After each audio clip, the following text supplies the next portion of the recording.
नमस्कार, आप देख रहे हैं आज तक। मैं हूं गौरव सावंत। चुनाव के वक्त सारी पार्टियां अपने अपने काम गिनाने में लगी रहती हैं, लेकिन कांग्रेस की रिवायत उल्टी होती जा रही है।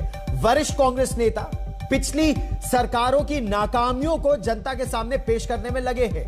पूर्व केंद्रीय मंत्री मनीष तिवारी की ताजा किताब में 26/11 के मुंबई हमले के दौरान यूपीए सरकार, डॉक्टर मनमोहन सिंह सरकार के रुख को कमजोर बताया गया है। मनीष तिवारी मंत्री रहे हैं डॉक्टर मनमोहन सिंह सरकार में, केंद्रीय मंत्री, सूचना और प्रसारण मंत्री रहे हैं। उन्होंने अपनी किताब में लिखा है 26/11 के हमलों के वक्त भारत को सख्त उत्तर देने की आवश्यकता थी। हम आपको यह भी बता दें कि उस समय के एयर चीफ मार्शल जो थे फाली मेजर, उन्होंने कहा था भारतीय वायुसेना तैयार है, लेकिन कार्रवाई नहीं की गई।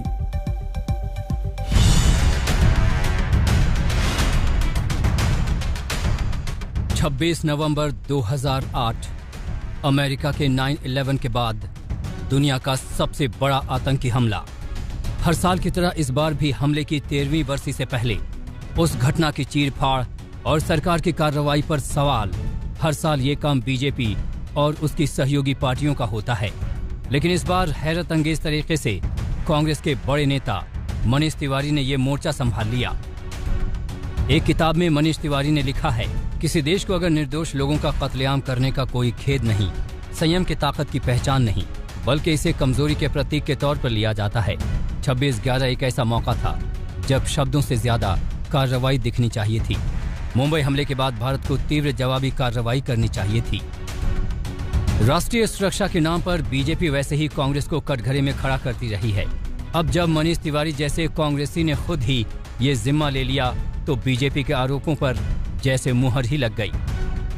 आज कांग्रेस शासन में पूर्व केंद्र मंत्री मनीष तिवारी जी ने स्वीकारा है,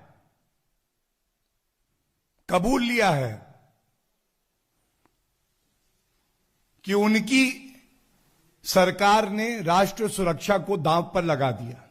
सोनिया गांधी जी, हमारा प्रश्न है आपसे, ये अनुमति और खुली छूट भारत की वीर सेना को क्यों नहीं दी गई?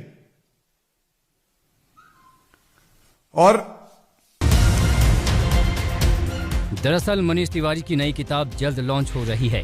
10 फ्लैश पॉइंट्स 20 years नाम की किताब में उन्होंने देश दुनिया को दहला देने वाले आतंकी हमले का जिक्र किया है और इस दौरान अपनी ही पार्टी की सरकार के रवैये को कमजोर दिखाया है।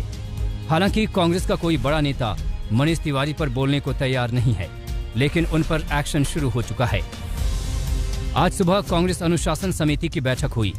अनुशासन समिति के अध्यक्ष AK एंटनी और आनंद शर्मा सोनिया गांधी के आवास पर पहुंचे। सूत्रों का दावा है कि इस बैठक में मनीष तिवारी और उनकी किताब पर चर्चा हुई, लेकिन कांग्रेस अपने नेता के सवालों के जवाब देने की बजाय उल्टे बीजेपी से सवाल पूछ रही है। कोई नेता अपनी निजी टिप्पणी करे, उस पे पार्टी अपना वक्तव्य दे, सफाई दे, मैं इसके पक्ष में कभी नहीं रहता। किताब आने दीजिए, बाहर देख तो लें। किताब पढ़े बगैर आप चाहते हैं कि हम पूरी उस पे पोस्टमार्टम कर दें उस किताब का, वो संभव नहीं होता। मनीष तिवारी कांग्रेस के तथाकथित ग्रुप 23 में शामिल हैं, जिसे बागी माना जा रहा है। हाल ही में पंजाब में मचे सियासी घमासान में भी उन्होंने पूर्व सीएम कैप्टन अमरिंदर का साथ दिया था। सत्ता से हटने के बाद अमरिंदर ने पंजाब की सुरक्षा को लेकर खतरा जताया था। अमरिंदर ने पार्टी आलाकमान पर आरोप लगाया था कि पंजाब की संवेदनशील स्थिति को नजरअंदाज किया गया। कपिल सिब्बल, आनंद शर्मा, गुलाम नबी और मनीष तिवारी जैसे नेताओं ने अमरिंदर का समर्थन किया था। देखिए, कैप्टन अमरिंदर सिंह जी हम सब लोगों के बुजुर्ग हैं और पंजाब के बहुत कद्वर नेता हैं, जो राष्ट्रीय सुरक्षा के इम्पेरेटिव्स हैं उनको बहुत अच्छी तरह से समझते हैं और इसलिए ये बहुत ज़रूरी है कि पंजाब में राजनीतिक स्थिरता बहाल होनी चाहिए। पंजाब की कला के दौरान ही कपिल सिब्बल पार्टी नेतृत्व और ऊपर के स्तर से होने वाले फैसलों पर भी सवाल उठा चुके हैं।